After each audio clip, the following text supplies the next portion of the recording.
اللهم من أحييته منا فأحيه على الإسلام. 29 bishii Maarch ee sanadkii 2020 waxa goor habeenimo ah qaraxii miidaamina lagu dilay Allah u naxariistay gudoomiyihii gobolka Nugaal Cornel Cabdisalaan Xasan Xirsi Gujir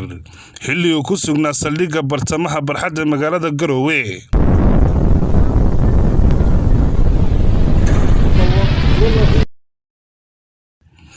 maamulka Puntland ugu horeeyay madaxweyne Siciid Cabdullaahi Dani laamaha amniga Puntland ayaa dhowr jeer sheegay inay gacanta ku dhigeen dad loo qabtay dilka gudoomiyihii gobolka Nugaal cadaaladana la horkeeni doono cidii ka dambeysay dilka ayna soo bandhigi doonaan sidoo uu dhacay falkaasi runtii waa fal argagixiso oo aad u foolxun oo aan marnaba la aqbali karin waxaan aad iyo aad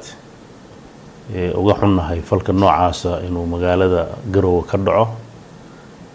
waa qadar eebbe waxaas Ilaahay idankiis rajaynaynaa wixii waxa geystay iyo wixii ka dambeeyay in ay cawaaqibta ay leedahay arintaas ay mutaysan doonaan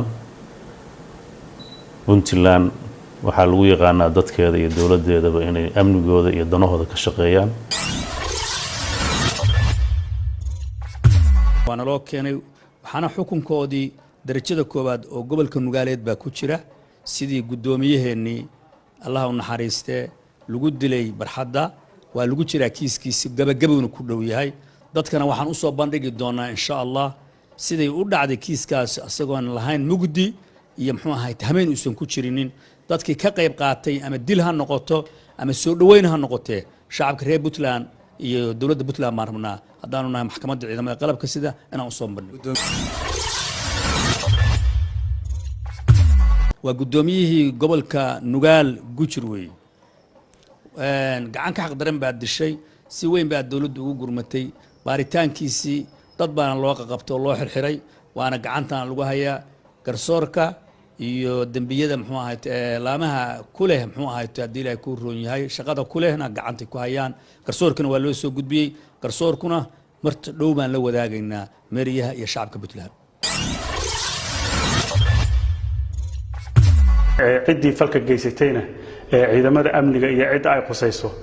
sida ugu dhaqsaha badan inay u soo qabtaan baan rajaynaynaa waxaanu ugu baaqaynaa dadka reer Garowe iyo dadka reer Puntland inay si fiican uga shaqeeyaan ciidamada amniga ee ku hawl jira ku guda jira inay soo qabtaan dadkii ka dambeeyay ninkan isku qarxiyay maanta baabuurka iyo madaxda waxaan rajaynayaa in dadka reer Puntland ay indhaha ku hayn doonaan falalka argagixisada ee ka socda iyo dadka looga shaqeeyay yahayba in ay u soo gacan gelin doonaan wixii information ah ciidamada amniga sidaas la mid ah waxa socda baaritaan lagu jiro xaaladii maaragtay qarxaas ka dhalatay iyo cidii ka dambeysay qofkii hadda isqarxiyay macluumaadkiisii qayb ahaan waa la hayaa waan lagu daba jiraa in la helo tafaasiil inta ka dheeriya sida la xusayba waxa laga rabaa dadka reer Puntland meel ay joogaanba in arintaas dhibaatooyinka ay geysanayaan dadka sharwadayaasha in laga feejignaado sanadii 4 bilood kadib xagee ayuu ku dambeeyay kiiska Allah u naxariistay gudoomiyihii gobolka Nugaal xagee la geeyay dadkii ay dawladda Puntland sheegtay in loo qabtay dilka gudoomiyaha dabagal iyo baaritaan dheer kadib waxa xukuumadda madaxweyne Dani gabi ahaan balaabtay kiiska Allah u naxariistay gudoomiyihii gobolka Nugaal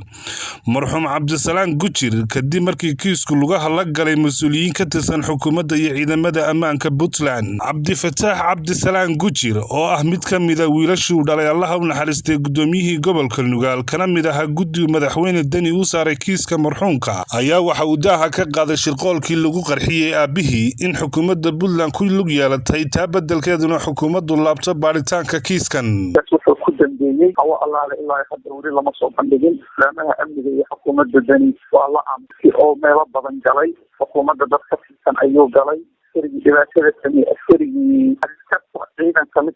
ayuu ahaa wax dhibaatada sameeyey ninka kiiska soo mareegay taliyaha labada kontarool ayuu ahaa yaabo badan oo hayno cadeymo badan aanu hayno soo bandhigin wili ayaa jira khaasaa sababtay in xukuumaddu ka gaabsato waxaada wax walboo jirayna ay qariso ka faamili ahaan waa dabagalnay laakiin xukuumaddu wax dabagal amay dhamaynin xukuumadda gudoomiyihii gobolka nugaal way xagfatay xukuumadda gudoomiyihii gobolka nugaal xaqiiqada ahaa waa ay xagfatay in gobolka u shaqeynayuu ahaa in qaran buu ahaa sidaanu ka jirayna dowladdu maysan samaynin baaritaankiisa madaxweynuhu guddi ayuu u saaray faamiliga ayaa ka tirsanaa guddiga oo u saaray faamiliga madaxweynaha ayaa ka saaray oo banaanka ka dhigay dad aan la aqoonin ayuu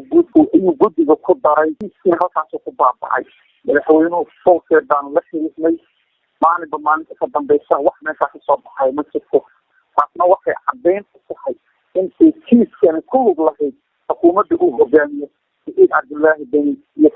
madaxweynaha Puntland Siciid Cabdullaahi Dani ayaa Cawil Axmed Maxamed u magacaabay gudoomiyaha gobolka Nugaal 13 Abriil 2020 gudoomiye Cawil oo adeer u ahaa gudoomiyihii qaraxa lagu dilay Allah u naxariistay Cabdisalaan Gujir gudoomiyahan hadda haya xilka gobolka Nugaal Cawil Axmed Maxamed ayaa ah shakhsiga koowaad ee xukuumadda Dani u isticmaashay laabista kiiskan sida ay xaqiijiyeen qoyska Allah u naxariistay gudoomiyihii gobolka Nugaal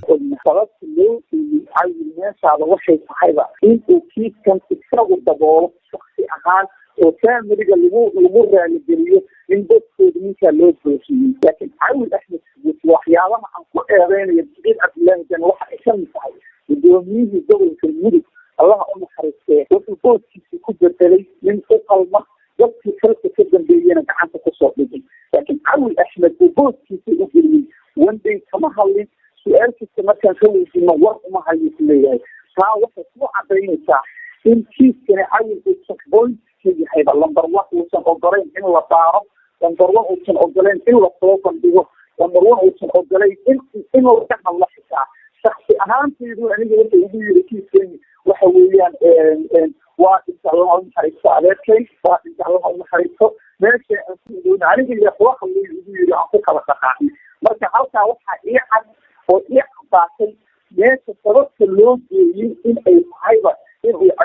point ahaan uu faamiliga ka xigsado in aysan waxba baarin laakiin taa ugu suura gelin sababtoo ah dadka uu ka maqan yahay waa annaga jalaan xasan looma ooyaan maaha ciddi ka dambeysa waa naqaanaa ciddi kiiska ku lug lahay waa garanaynaa meeshii laga soo xiliga ama laga soo maleegay waa naqaanaa Siciid Cabdullaahi Dani waa og yahay waxa keliya oon annaga u baahan nahay